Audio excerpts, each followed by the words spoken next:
Okay, let's start working on those eyes and getting rid of those red blood vessels. Alright, get the side nice and close. Switch over back to the retouched layer. And there are a bunch of different ways that you can approach this. First, what I'm going to do is I'm going to go ahead and use the healing brush and just basically heal away some of the larger vessels. And when you're working with such a small area, there's less area for Photoshop to sample for your healing brush from. So it's more likely that we may end up with color mismatches or luminosity mismatches. So just go over carefully, getting rid of the larger vessels. And I like to clone or heal a sample from various areas, just so that way I'm not creating patterns.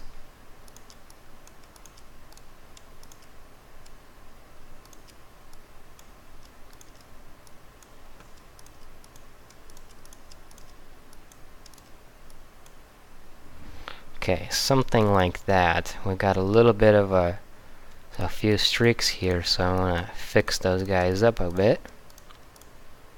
Let's see. Well, that's definitely taken down quite a few of those vessels. Let's move over to the other side of the eye.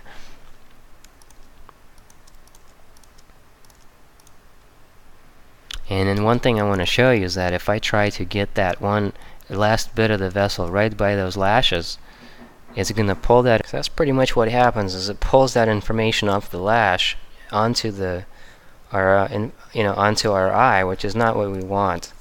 So let's zoom in a little bit more and use that old trusty clone stamp in this particular instance, because the colors are just so close to each other that there we go, and that pretty much takes care of it, and we don't have to worry about that transfer going on. So let's switch back over to the healing brush and continue on. There we go. Looks nice.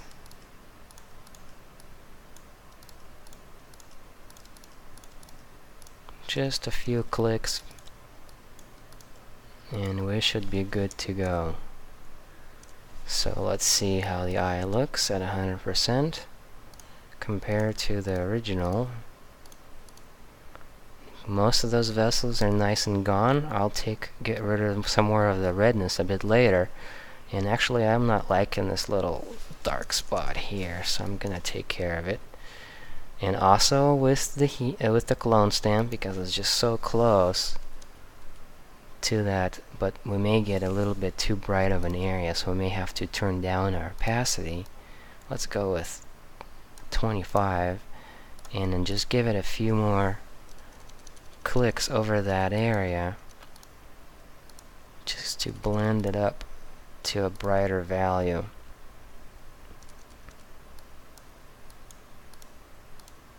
There we go. Perfect. That looks much better to me. Much better than all that redness. So let's swap over to the healing tool as well and work on the other eye real quick. Okay, and then right here all we're seeing is just the lashes. So let's just work on this. We got a bunch of vessels on this side. Alright.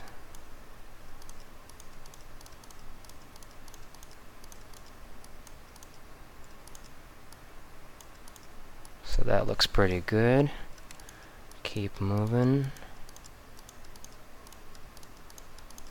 And as you can see, I'm sampling from various areas, just so that way we don't create any kind of silly patterns that we don't want. Okay, here we go. Looks good.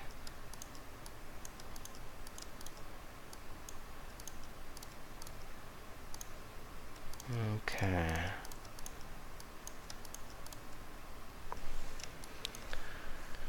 Get down lower, continue working away. I know all this stuff is time consuming, but if you want to be precise and you want to make it look real, or as real as it can be, up close and personal. I mean, for at web size, even skin blurring would look okay.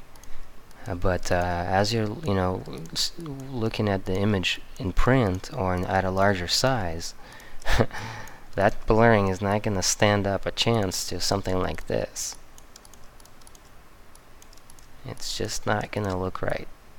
Humans have pores, and lack of pores is not human.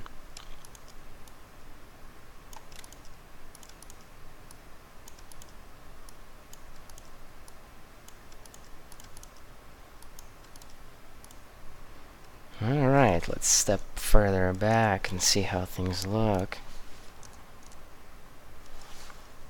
Alright, looks pretty good. Let's compare it with before. Wow. Amazing difference.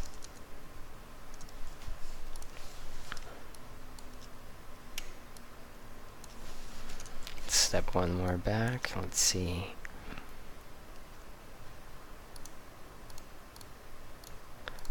There isn't that much more redness to the eye, and I may remove just a tiny bit, but not much, otherwise we'll make them look too white and unrealistic. But it's starting to look quite nice already.